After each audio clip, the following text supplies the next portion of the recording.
Professor ইউনূসের বিরুদ্ধে পরপর দুইটা রিট, তার দেশ ত্যাগের নিষেধাজ্ঞা, তার এবং তার উপদেষ্টাদের এবং তার শাসনামল নিয়ে তদন্ত কমিশন করা, এই দুইটা রিটই হাইকোর্টে সরাসরি খারিজ করে দেয়া হয়েছে।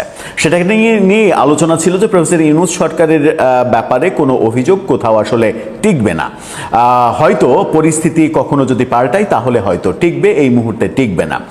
অনেকে আবার অভিযোগ করেন যে প্রফেসর ইউনূসকে গুরুত্ব দিয়েই, তার সঙ্গে সমঝোতা করেই এই সরকার এক ধরনের পথ চলছে।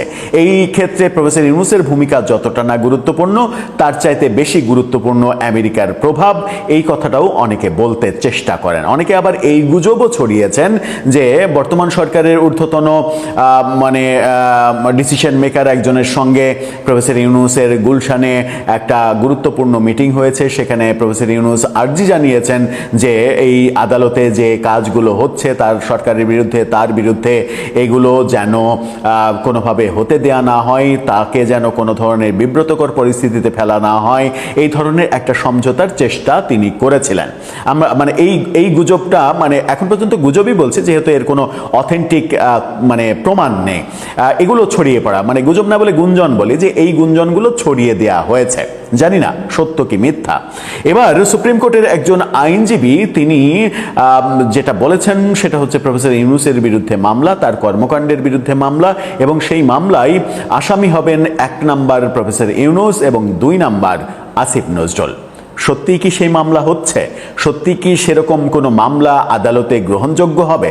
সত্যি কি সেই ধরনের মামলা আদালতে করলেও সেই মামলা খারিজ না করে দিয়ে সেই মামলার মেরিট অনুযায়ী সেগুলোকে সামনে এগোনোর অনুমতি দেয়া হবে? চলুন এই সুপ্রিম কোর্টের আইনজীবী কি বলছেন, কি তার ভাষ্য, কি তার যুক্তি, একটু বুঝে দেখার চেষ্টা করি এই ভিডিওতে। দর্শক, বলছিলাম প্রফেসর ইউনূসের বিরুদ্ধে অভিযোগ এবং মামলায় 1 নাম্বার আসামি তিনি, 2 নাম্বার আসিফ নজরুল।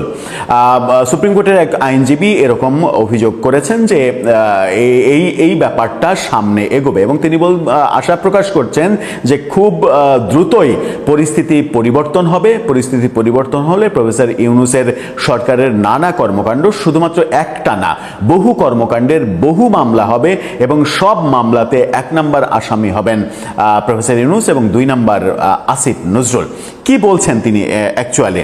কালের কণ্ঠের এই শিরোনামটা দেখে নিন। সেখানে তিনি বলছেন, সুপ্রিম কোর্টের আইনজীবী বলছেন 1 নাম্বার আসামি হবেন ইউনূস, 2 নাম্বার আসিফ নজরুল। কি বলছেন সুপ্রিম কোর্টের আইনজীবী অ্যাডভোকেট AKM শরীফ উদ্দিন?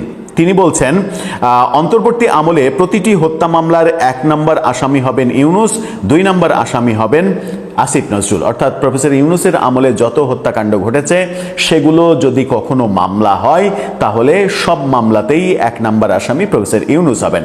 যেমন জুলাই অভ্যুত্থানে যত মামলা হয়েছে তার ম্যাক্সিমাম মামলাতেই শেখ হাসিনাকে 1 নাম্বার আসামি করা হয়েছে। এই ক্ষেত্রেও একই ফর্মুলার কথা তিনি বলছেন। আমরা জানি না কি হবে। সুপ্রিম কোর্ট প্রাঙ্গণে তিনি কালের কণ্ঠকে বলেছেন, 5 আগস্টের পর কোনো বিচারই হয়নি। রাষ্ট্রের মদদেই মব কিলিং হয়েছে। রাষ্ট্রের মদদে আমাদের এখানকার বিচারপতিদের হুমকি দিয়ে গেছে টেরোরিস্টরা। বিশ্বের সবচেয়ে নিরাপদ জায়গা হলো আদালত। টেরোরিস্টরা এখানে এসে মিছিল করেছে। অর্থাৎ আদালতে যারা মব করেছে তাদেরকে এই আইনজীবী টেরোরিস্ট বলছেন। এই দৃশ্য আমরা দেখেছি। এই দৃশ্যেরও বিচার হবে, অপেক্ষায় থাকেন। অপেক্ষায় থাকতে বলছেন তিনি কি মনে করছেন যে এই দৃশ্যের এই দৃশ্য আমরা দেখব তখন যখন আওয়ামী লীগ ফিরে আসবে, এবং এটাও বিশ্বাস করছেন যে আওয়ামী লীগ ফিরে আসবে, ফিরে এসে এই কর্মকাণ্ডগুলোকে বিশ্বাসযোগ্য করে তুলবে? সেরকম বাস্তবতা তো আমরা এখন পর্যন্ত দেখছি না। এই আইনজীবী বলেন, বিচারপতিদের সম্পর্কে বাজে মন্তব্য করে তাদের এখান থেকে বিতাড়িত করা হয়েছে। এইটার ইমাম ছিলেন ইউনূস আর আসিফ নজরুল। অর্থাৎ এই মব কাণ্ডের ইমাম বলছেন ইউনূসকে, অর্থাৎ মবের ইমাম ইউনূস। আমরা এর আগে গণতন্ত্রের ইমাম দেখেছি একজনকে, এবার মবের ইমাম বলা হচ্ছে। এই অপরাধীদের বিচার হবে, সেই দিন বেশি দূরে না। তার অপরাধ হলো রাষ্ট্র অপরাধীদের প্রোটেকশন দিয়েছে। অর্থাৎ রাষ্ট্র সমস্ত অপরাধীদের বিচার না করে প্রোটেকশন দিয়েছে। এটা সব থেকে বড় অভিযোগ হবে। তিনি আরো বলেছেন, 5 আগস্টের পরে সুপ্রিম কোর্টে ভোট নাই, ঢাকা বারে ভোট নাই, তাহলে 5 আগস্টের পরে কি হয়েছে? 5 আগস্টের আগে সবই ভালো ছিল। 5 আগস্টের আগে দেশের মানুষের ন্যায্য অধিকার ছিল। তিনি বলেন মানুষ আগে টাকা নিয়ে বাজারে যেতে পারত, এখন মানুষ টাকা নিয়ে বাজারে যেতে পারে না। গতকাল শহীদ মিনারের সামনে এক লোককে ধরে টাকা নিয়ে গেছে 250 থেকে 300 টাকা, বলে যা আছে তাই দিয়ে দাও, একটা রাম রাজত্ব চলছে। অর্থাৎ 250-300 টাকাও ছিনতাই হচ্ছে, এই কথা তিনি বলছেন। আইনজীবী আরো বলেছেন ইউনূস আমলে একটা ছেলেকে ইট দিয়ে থেঁতলে মেরে দেয়া হলো, ঢাকা বিশ্ববিদ্যালয়ে ভাত খাওয়া অবস্থায় একটা ছেলেকে মেরে ফেলা হলো, এটা কারা করেছে? প্রতিটি হত্যা মামলার প্রধান আসামি হবেন ইউনূস, আসিফ নজরুল 2 নাম্বার আসামি হবেন। এই মামলাগুলো হবে সময়ের অপেক্ষা। এই ব্যক্তির বক্তব্য শুনে, অ্যাডভোকেট শরীফউদ্দীন, এই ব্যক্তির বক্তব্য শুনে মনে হচ্ছে যে এই ব্যক্তি আওয়ামীপন্থী ব্যক্তি, কিন্তু যে বক্তব্যগুলো তিনি দিচ্ছেন সেই বক্তব্যগুলোর হয়তো বাস্তবতা রয়েছে। কারণ প্রফেসর ইউনূসের আমলে যত কুকর্ম হয়েছে, আকাম কুকাম হয়েছে, সেই ব্যাপারগুলো যদি সত্যি নিরপেক্ষ অবস্থান থেকে দেখা হয়, তাহলে 24-এর আন্দোলনে যে মৃত্যুর ঘটনা ঘটেছে সেটা যদি অপরাধ হয় এবং সেটার যদি দায় শেখ হাসিনার হয় হুকুমের আসামি হিসেবে, তাহলে প্রফেসর ইউনূসের আমলে যত মব হয়েছে এবং সেই মবগুলোকে করতে দেওয়া হয়েছে, যে সকল হত্যাকাণ্ড হয়েছে, সেগুলোর হুকুমের আসামি হিসেবেও প্রফেসর ইউনূসের 1 নাম্বার আসামি হওয়া উচিত। কিন্তু বাস্তবতা কি? বাস্তবতা হচ্ছে আমরা সাম্প্রতিক সময়ে দেখলাম যে 2টা গুরুত্বপূর্ণ রিট আদালতে খারিজ হয়ে গেল। তার মানে প্রফেসর ইউনূস সরকারের বিরুদ্ধে কোনো অভিযোগ আদালতে টিকছে না। এটাকে কি এই আইনজীবী এরকম ভাববেন যে আদালতকে এখনো প্রভাবিত করা হচ্ছে কিংবা আদালতের উপরে এখনো প্রভাব রয়েছে? আমরা তো সেটা বিশ্বাস করতে চাই না। আমরা মনে করতে চাই যে প্রফেসর ইউনূসের আমলে আদালতকে যেভাবে কুক্ষিগত করে রাখা হয়েছিল, গণতান্ত্রিক সরকার, বিএনপি সরকার আসার পরে সেই কুক্ষিগত অবস্থা থেকে আদালত মুক্তি পেয়েছেন এবং অনেক সিদ্ধান্তই আদালত স্বাধীনভাবে নিতে পারছেন। তাহলে কি প্রফেসর ইউনূসের বিরুদ্ধে যত অভিযোগ, সেই অভিযোগগুলোর আদৌ কোনো মেরিট নেই? মিথ্যা অভিযোগ করা হচ্ছে এবং আদালতে এই একাধিক রিট খারিজ করে দিয়ে একটা বার্তা দেওয়া হচ্ছে যে প্রফেসর ইউনূসের শাসনকাল নিয়ে কোনো ধরনের কোনো অভিযোগ করা যাবে না, এক ধরনের ইনডেমনিটি দেওয়া হচ্ছে। কি দর্শক, আপনার কাছে কি মনে হয়? সত্যিই কি এই আইনজীবী যে স্বপ্ন দেখছেন সেরকম একটা দিন আসবে যেদিন এত মামলা হবে, সব মামলার প্রধান আসামি ইউনূস হবেন, দ্বিতীয় আসামি আসিফ নজরুল হবেন এবং সেই দিন হয়তো এই 2 জন কেউই দেশে থাকবেন না, অন্য দেশে থেকে অডিও বার্তা, ভিডিও বার্তা দিয়ে তাদের অনুসারীদের কাছে নানা ধরনের মেসেজ পাঠাবেন।